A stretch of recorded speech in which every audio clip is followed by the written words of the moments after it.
Hey, hi out there. It is 5 a.m. Mester Scrum. Welcome. I hope you're subscribing and sharing with your friends and telling them to like and subscribe. And I'm hoping you're learning something and having a good time. Maybe laughing at me, I don't know. But hopefully everything's going good. And 5 a.m. Mester Scrum. Boom. And we're live. Okay.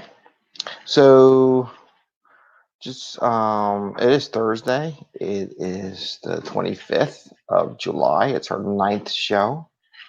We'll have a lot more information coming out, and everything looking good. Today for me, it's just going to be a busy day. They're doing some kind of innovation day, and I'm volunteering. Two topics. Most of the stuff I want to talk about has to do with on and offshore for doing a daily scrum and a couple little tips to help you do that. And then also about short work week calendars. I know the holidays are here. I think the folks in India have a holiday in August for a couple of days. It's kind of like our 4th of July. So if you haven't planned for that, I recommend you think about they have a Thursday holiday, which means they're probably going to take Friday off. So they're not going to be there either. And so let's get going. Again, 5 a.m. Mester Scrum. Good morning, and let's get going. So, managing daily Scrum. I'm gonna do a series on different things on how to help with managing Scrum teams that are multiple time zones. So it doesn't have to be onshore, offshore, however it is, but multiple time zones, multiple locations. How do you do that? I mean, everybody talks about distributed work environments and things like that. I don't think everybody gets into the little hacks to how to manage those Scrum teams. So I'm going to give you a couple of hacks. One of the hacks that came up a while ago was make a list of all the people on your team. If you're a Scrum Master or we can do it, so you make a list and you just list everybody who's on your Scrum team. You can start for people offshore, have them go first because they're more awake, hopefully. And then as you run your daily Scrum, and this goes to that other episode where we talked about managing people versus tasks. Now I have a list. Now I have a list that has everybody's name on it. Everybody in the team knows this list. Everybody in this team knows you're going to call this list. And if you're not there, you know your name's going to get called. So it's not the, oh, if I be quiet, I won't get called. No, your name's on the list. So what's good about that is that, one, everybody knows they're going to be there. Two, it's just quicker because if I go through the names and I say, Bob, what you go first? Bob does this thing, then Jane, and then Sally, and then Greg, and then so on and so forth, right? And then at the bottom, let's usually say like your Scrum Master says, might have something to say in product owner, but only after the rest of the team's all done, right? So this goes really fast because everybody knows who's next. It's like, and also saves you more time. It's more lean in your daily Scrum because you can do it here too if you're in one group. You just go to the list. Like if you're in a room, you just go around the room and everybody knows who's next. It's easy, right? Visually, you see Bob, Jane, Sally, Greg, go around. So you'll have that, right? So it's an easy thing to do. But you can't visually see that. And see, this is where the whole Scrum out of the book kind of fails when you do distributed teams and work in multiple locations because it's simple when you can see everybody next to you who goes next. But when you can't see them, you don't know who goes next. So if you have a list, everybody on the team knows boom, boom, boom, boom, boom, boom, boom. And you get done faster, which is kind of why I like doing people versus tasks also. Because again, who's next on the task, right? You don't know. The other nice thing about the list, all you need is a simple list. You keep it on the table. Now you, as a Scrum Master or anybody, as a user, this shows for anybody. It doesn't have to be for Scrum Master, product owners, Agile people, anybody thinking about it, developers, testers, whoever. So this is where I'll get to. Anybody in the Scrum team can manage the Scrum because they have the list. They don't have to be the run it, and it doesn't really care. And actually, no one should call anybody out. So you get to the point where everybody knows when Bob is done, Jane just starts talking, and then Sally, and then Greg, and so on. I don't have to. There shouldn't be anybody in the room have to say Bob, Sally, Jane.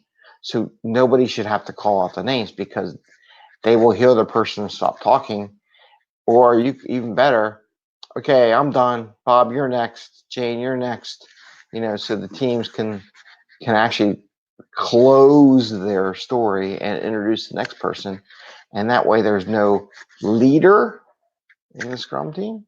So that's a great way of doing it. Again, it also helps so that if the Scrum Master is not there, anybody can do it.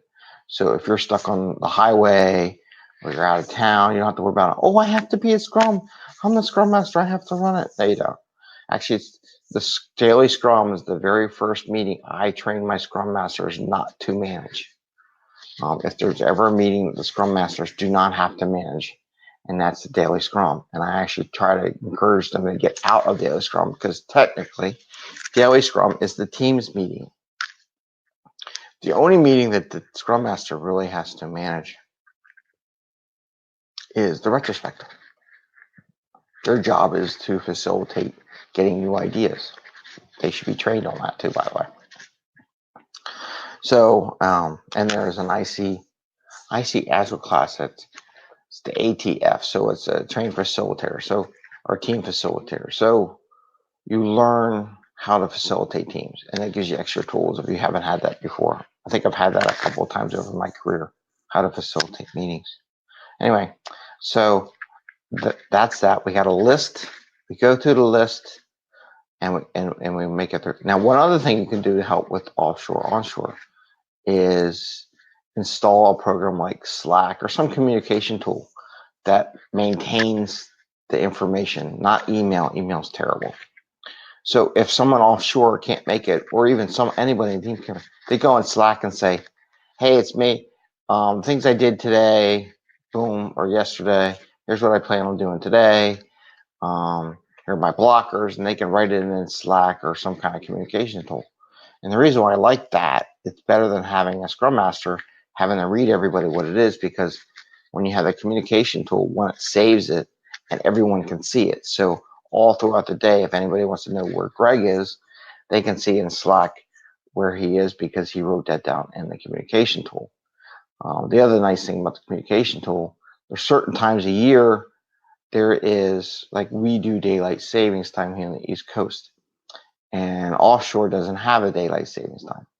So it really impedes on them working really late, an extra hour late every day because of the daylight savings time activities. And it's not necessarily, what I hear is not necessarily safe in some of the cities they work. So what I would encourage, if you have that issue, just have them as daily Scrum talk about what they did and what they're going to do, and make them do it in the communication tool if they can't make it verbally. I wouldn't sweat it if they couldn't. I just want them individually to tell us what they did. I want them to be making their daily commitments. Remember our micro commitments? So I don't want a leader or somebody else chiming in for them. I want them to write down in writing what they did, what they're going to get done the next day, and then what blocked them, so that we know and they have understood that they're part of the team and they contribute. So I really would rather have them type in something rather than not show up and have some leader somewhere talk for them. The talk for them is bad. Not showing up is bad. So, and not participating at all, right? Not participating at all is bad. So by using the communication tool, they get to participate. So you got that. So there's two things. One, make a list so everybody knows who's going next in daily Scrum and they can manage it. And you just go rapidly through it and you hit everybody. And two, use a communication tool. Let them type in Slack or whatever the tools you're using. what they did and what they're going to do, and don't have anybody else type in or chime out for them anymore. Those are two things I would do for offshore daily Scrum that I think will get everybody's participation. Okay, next topic. Next topic, I want to talk about short work week calendars. As you know, I mentioned that the offshore folks will have a holiday in August, and it'll be just like our 4th of July here in the States, where it was a Thursday, and that they're not going to work Friday. Trust me, they're just like us. Some people are like, well, why aren't they working? I'm like, they don't want to go work. They want to take the extra day. They earned their time off, right? People look at me like I'm crazy. I'm like, they're people. I don't know what you're talking about. Everybody wants to take off and stay with their family or do something. So what I found, and some of my teams in the past have found, is that we actually make a short work week calendar. So let's say your Scrum is a week long or 2 weeks long, and 2 out of the 10 days, which is like 20% of your time, you're not going to be there, and it's going to be a short work week, and you're probably all going to take off, so probably going to be even less time, right? We would go through the calendar, and each block, like everyone on the team would go through the calendar, morning, afternoon, morning, afternoon, morning, afternoon, morning, afternoon, and say what kind of task we were going to do. Like, okay, I want to build a database in the morning and get that set up, and then later on I'm going to do the front end. And okay, while you're doing that, I'm going to do some testing. Maybe I'm going to do some front end work, and I'm going to build up some graphics and some requirements and things like that. But you do boom, boom, boom, boom. The teams I've had that did that, they actually appreciate it because everybody was thinking about the holiday and helped organize their thoughts on what they wanted to do. It maybe seemed like crazy, but they actually appreciated having the calendar for their short work weeks just to focus them on what they're going to do and where they're at. And we would do that during sprint planning session. So not only would we put a list of all things we want to do in sprint planning during these short vacation work weeks, we would actually lay it out on the calendar. There's nothing wrong with that. There's no rule that says you can't put it on the calendar. If there was, that would be a stupid rule. But it helps organize that thought and what you're going to do. And the whole purpose part of sprint planning is not just to have a list of things to do. It's to give you visualization and for the team to accept the commitment they're about to do, make them feel good about the commitment. So how do you feel about the commitment? So by having a list, your list. By taking that list and now graphically representing it into a calendar from a Monday, Tuesday, Wednesday, Thursday, or Monday, Tuesday, Wednesday, Thursday we're off, Friday we're off, then Monday, Tuesday, and just go on from there. It helps people feel good that they can accomplish all those tasks on the calendar. And in fact, that might not be a bad thing for some of those teams. I might actually try that. Some teams that aren't getting their tasks done, I'm going to use that actually. It's a new way of using it. So what I'm going to make them do, I'm going to make them go through the exercise for the teams that aren't doing very good at tasking and doing their hours. So there's an exercise. So idea exercise. Take the task list you have for teams that don't have doing all their tasks and have them put the tasks in a calendar, just a rough calendar. It doesn't have to be formalized. What I usually do is I take Excel, I graph up a little calendar, and I give that to everybody anyhow, and make little cubes and graphics, and then you can just copy and paste them in every one of the cells. It takes 2 seconds, but then it forces them to figure out what to do next. And I think that's an awesome idea. I think I want to apply that to some teams I have right now that are having problems tasking and get stuff done. And I want to have them actually put like what hours, what days are going to do what tasks, and visually graph it on the screen. I think that's a cool idea. Anyway, let me know if you take that idea for Daily Scrum to work on those teams. We can make a piece of micro content for that. So what we talk about. One, I hope you enjoyed it. Please subscribe, hit the little bell. I hope you like what we're doing. I hope everything is good. And again, it's 5 a.m. Mester Scrum.